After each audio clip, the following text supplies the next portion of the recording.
Hello बच्चों, welcome to all of you topper physics. Manish Ranjan और आज हम लेकर के आ रहे हैं biogas plant, conventional source of energy का next topic biogas plant, bio energy. जैसा कि हम जान रहे हैं कि हमने इसके बारे में बहुत सारे कन्वेंशनल एनर्जी ऑफ सोर्सेज के बारे में पढ़ा। और बायोगैस प्लांट क्या होती है कि ये हमारे पूर्वज लोग, हमारे दादा दादी, नाना नानी जो भी हैं हमारे पूर्वज, हमेशा बचपन से मैं देखते आया हूँ कि गाय के जो गोबर होते हैं उनसे जो कंडे बनाए जाते हैं, नहीं उसको, और या उपले कहीं कहीं बोला जाता है, तो तरह तरह के नाम है। तो कंडे एक प्रचलित नाम है। तो उससे बना, उस पर उस कंडे को सुखा करके सूरज की रोशनी में फिर उस पर खाना बनाया जाता था।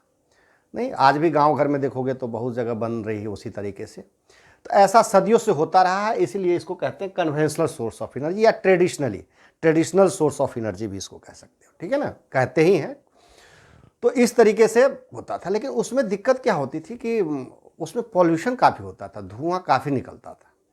तो उस पॉल्यूशन को हटाने के लिए थोड़ा उससे, और हमने क्या किया, जैसे जैसे टाइम बदलता गया हमने थोड़ा मॉडर्न टेक्नोलॉजी की तरफ ट्रांसफ़र किया। हमारी सोच जो है कुछ ऐसी हुई कि उसमें क्या एडवांसमेंट हो सकता है। तो यूँ कहो कि वही गाय के गोबर का एडवांसमेंट रूप है, फॉर्म है बायो एनर्जी, यानी बायोगैस प्लांट, ठीक है। इसी को बायोगैस प्लांट भी बोलते हैं, बायोगैस प्लांट। अब देखो इसमें होता क्या है, बायोगैस प्लांट में गाय के जो गोबर होते हैं, गाय के गोबर को क्या करते हैं हम लोग, कलेक्ट कर लेते हैं। काफ़ी जब गाय की गोबर कलेक्ट हो गई तो हम एक स्ट्रक्चर खोदते हैं। इसी तरीके का एक चैम्बर होता है, उसमें गाय के गोबर और कुछ पानी उसमें मिक्स कर देते हैं, 60-40 के रेशियो का पानी जो भी है। तो गाय के गोबर में पानी को हमने मिक्स कर दिया। अब जब मिक्स कर दिया तो किस तरीके का घोल जैसा बन जाएगा, दैट इज़ कॉल्ड स्लरी। बस उसी को कहते हैं। ये एनसीईआरटी में ठीक ऐसा ही डायग्राम दिया गया है, तो इसीलिए मैंने एनसीईआरटी का ये डायग्राम ले लिया है। देख लो, जीके के लिए भी बहुत इंपॉर्टेंट है और नॉलेज के लिए भी। मैंने इसमें बच्चे को साइंस में मॉडल भी इसका बनवाया था और काफ़ी उसको स्टेट लेवल तक प्राइज़ भी मिला। तो देखो ये स्लरी, तो गाय के गोबर को पानी में जब मिक्स कर देते हैं तो वो स्लरी हो जाता है। फिर स्लरी को क्या करते हैं कि ये टैंक में जा कर के रख देते हैं, इस टैंक में, ये टैंक में रख देते हैं। इसका ये है कि टैंक काफ़ी, ये जो इसके वॉल्व होते हैं काफ़ी टाइट होता है टैंक, मतलब उसमें हवा नहीं के बराबर, मतलब हवा बिल्कुल जा ही नहीं सकता, इतने टाइट कर देते हैं। 60 से 70 डेज, कहीं कहीं अब जिस एरिया में काफ़ी सनलाइट है तो वहाँ 30 से 40 डेज भी हो सकता है, 20 डेज भी हो सकते हैं। लेकिन जनरली बुक में जो लिखा गया है 60 to 70 डेज के बाद क्या होता है, ये मतलब in the absence of oxygen, तो उसको केमिस्ट्री में एनॉर्बिक मतलब एनॉर्बिक रिएक्शन बोलते हैं, रिस्पिरेशन। तो इन द अब्सेंस ऑफ ऑक्सीजन वहाँ जो रिएक्शंस होते हैं केमिकल्स, उसमें क्या होता है कि फिर यहाँ से इसमें इतनी सरण पैदा होती है कि फिर यहाँ से गैस निकलता है। जब गैस निकलता है तो फिर ये ऑटोमेटिकली गैस ऊपर चला जाता है गैस चैम्बर से, और गैस चैम्बर से मुझे जो गैस मिलता है उस गैस से हम अपना खाना बनाते हैं, जो भी चीज़ करना है उसको कर सकते हो, ठीक है। और चूंकि गैस है तो इतना प्रेशर मारता है कि देखो ये पाइप है ना, इस पाइप से ये आउटलेट टैंक है, इस पाइप से होकर के जो भी एक्सक्रीट बच गया, जो भी बाद में बच गया स्लरी, वो सब बाहर निकलता है। उसको हम मैन्योर मतलब खाद के रूप में यूज करते हैं। खाद कहते हैं, मैन्योर मीन्स फर्टिलाइजर के रूप में। वो भी काफ़ी उपजाऊ होता है, क्योंकि उसमें नाइट्रोजन वगैरह तो होते ही होते हैं, जो भी गैस के गोबर वगैरह हैं, कितने भी सड़न हो गए। तो ये चीज़ है। अब गैस टैंक, बस यही इसका इक्वेशन है, मतलब यही इसके तरीके हैं। जो स्लरी होते हैं, देखो ये स्लरी बना करके इस पाइप के माध्यम से इसमें डाल दिया गया टैंक में, ठीक है। उसको 60 से 70 दिन तक छोड़ दिया गया, 40, 50, 60 दिन, काफ़ी लंबे समय तक छोड़ दिया गया। In the absence of oxygen anaerobic reactions होते हैं, एनॉर्बिक रिस्पिरेशन होते हैं। फिर उसके थ्रू, मतलब ऐसा कहो कि सरण होती है, सरण के कारण जो है ना उसमें गैस निकलता है, गोबर सड़ता है तो उससे गैस निकलती है तो गैस टंकी के द्वारा गैस हमारे घर के चूल्हों तक यूज हो जाता है, उससे हम खाना पकाते हैं। हाँ, उसमें अब इसके एडवांटेज तो यही है, सबका एडवांटेज तो अपने मन से कुछ भी लिख सकते हो। उसमें पॉल्यूशन बहुत कम होते हैं, नहीं के बराबर होते हैं, नहीं। और जो हमारा मैन्योर बच गया वो हमारे खाद के रूप में, फर्टिलाइजर के रूप में यूज होते हैं। जो वेस्ट बच गया, तो वेस्ट नाम की चीज़ कुछ होती नहीं है। तो ये चीज़ है। अब गोबर गैस के बारे में देखो कुछ की पॉइंट्स है। अब पूछा जाएगा कि the energy we get from the cow dung is called the bio energy.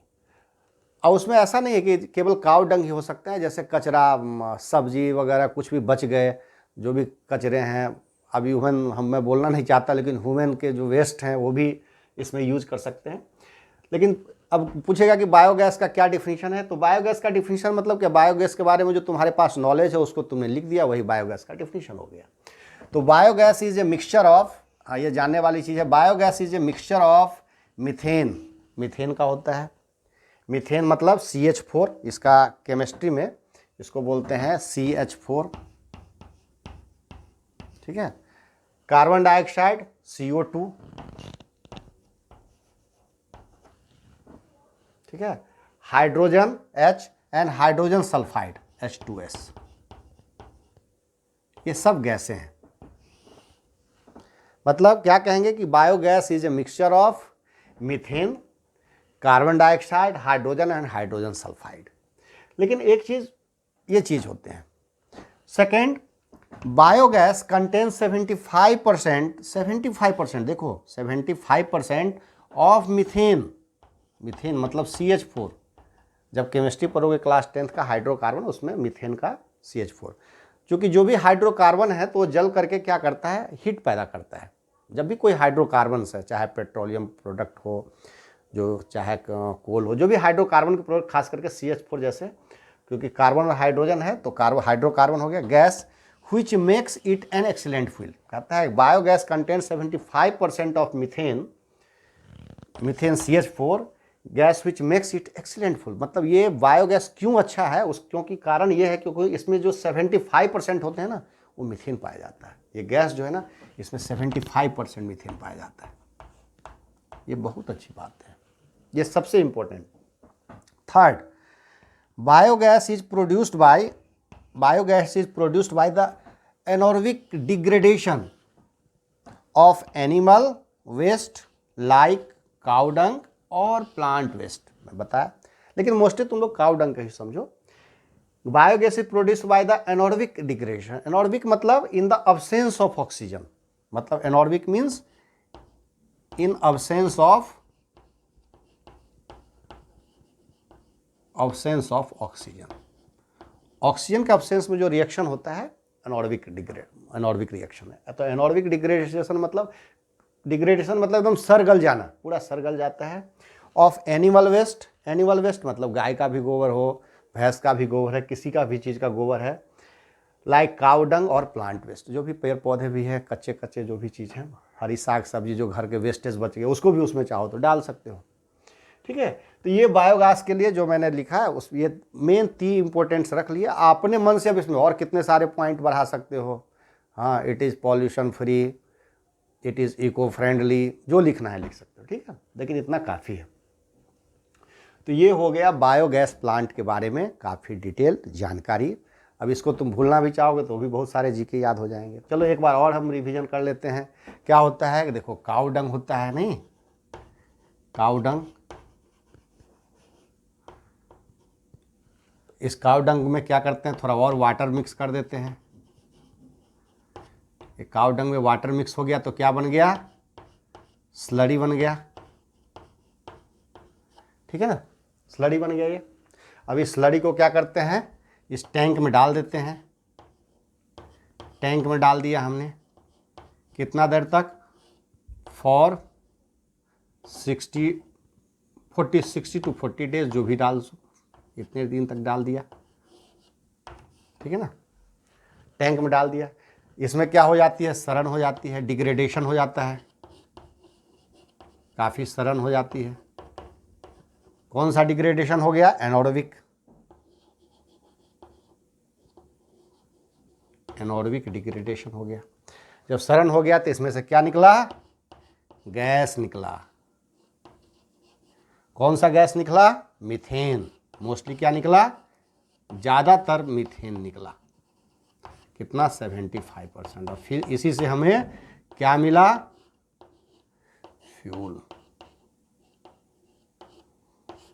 मुझे फ्यूल के रूप में मिल गया, ठीक है ना।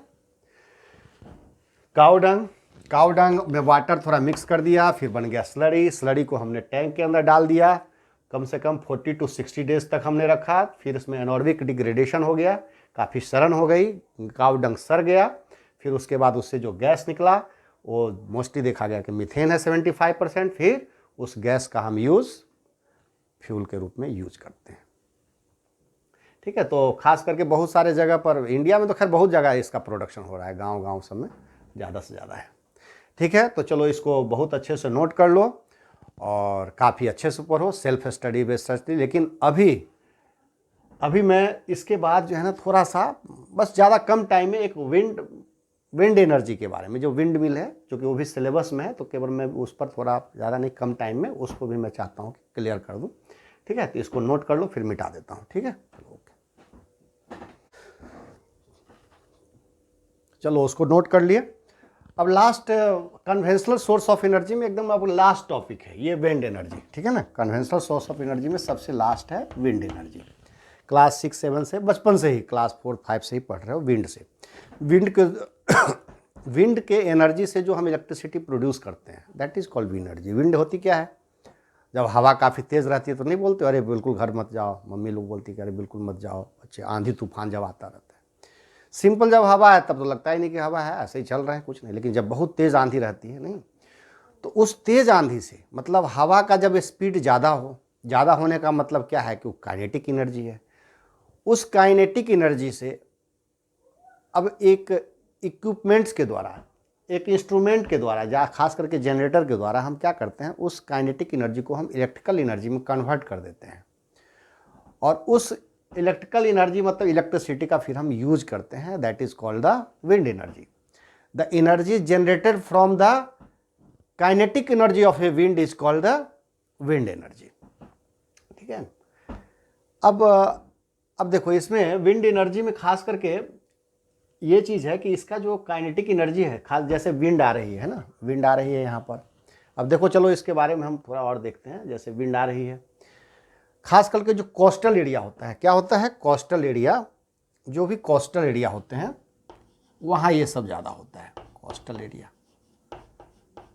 कोस्टल एरिया मतलब जहाँ समुद्र के किनारे, समुद्र के किनारे क्या होती है, हवा हमेशा बहती रहती है। जैसे इंडिया में गुजरात है, दमन दीव है, जो भी समुद्र के किनारे का एरिया है खासकर, तो विंड हमेशा बह रही है।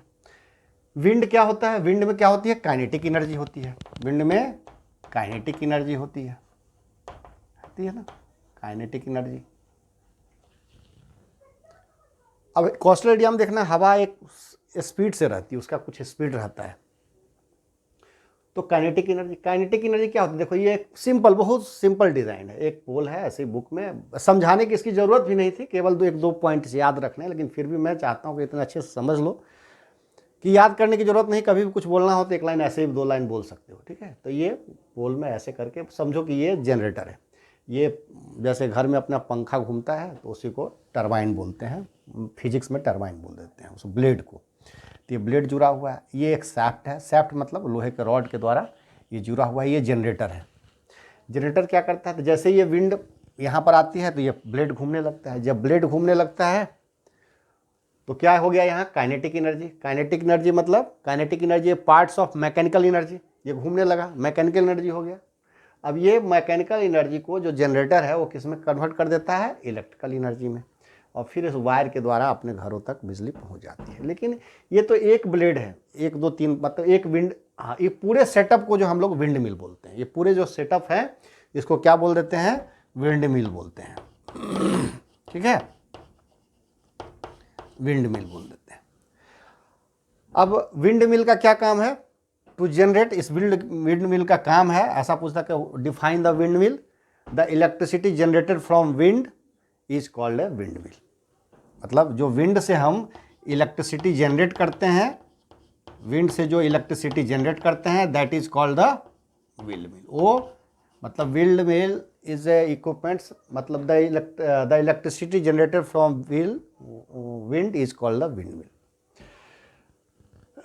ठीक है, तो बस यही चीज़ है सब में, बस एक ही फंक्शन है, ब्लेड टरबाइन घूमेगा, टरबाइन घूमेगा तो जनरेटर उस टरबाइन को क्या करेगा, इलेक्ट्रिकल एनर्जी में कन्वर्ट कर देगा।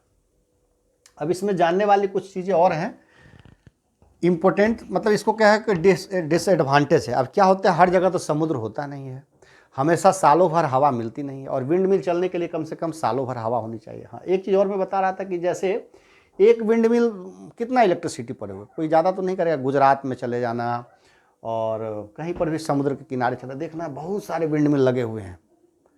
कोई कोई कंट्री तो ऐसा है, खास करके जैसे डेनमार्क जो कंट्री है, वहाँ तो मोस्टली बुक में लिखा गया है कि 25% के आसपास, एंस बुक में एस चांद वगैरह में, कि 25% जो इलेक्ट्रिसिटी है वहीं से जनरेट होता है। लेकिन आज के डेट में ये 25% हो गया है, करीब करीब 60 to 70% हो गया है।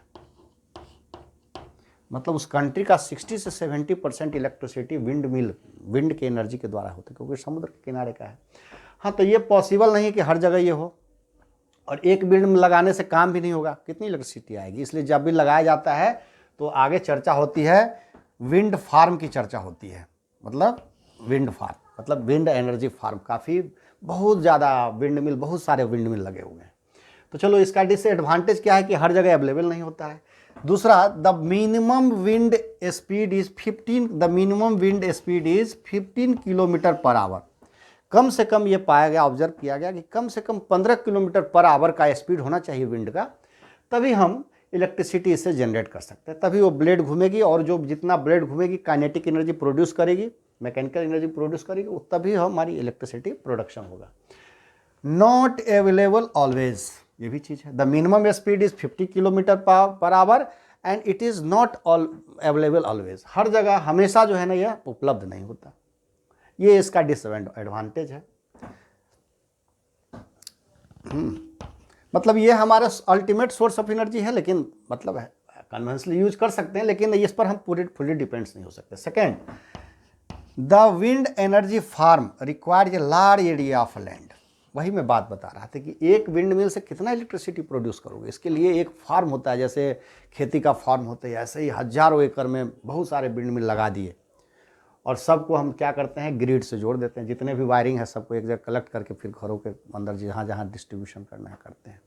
तो हमको बहुत ज़्यादा लैंड की ज़रूरत होती है। तो इसके लिए ये भी चीज़ है कि the wind energy farm require a large area of land. तो वहाँ पर बहुत सारे हमको लैंड की भी ज़रूरत होती है।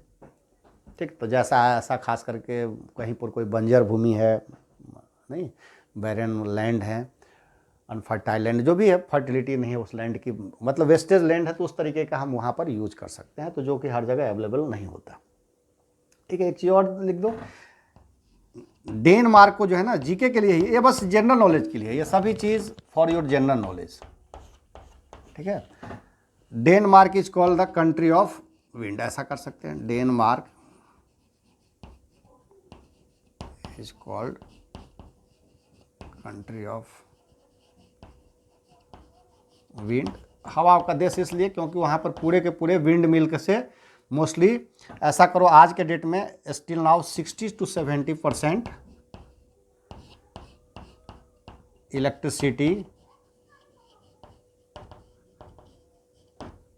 Generated from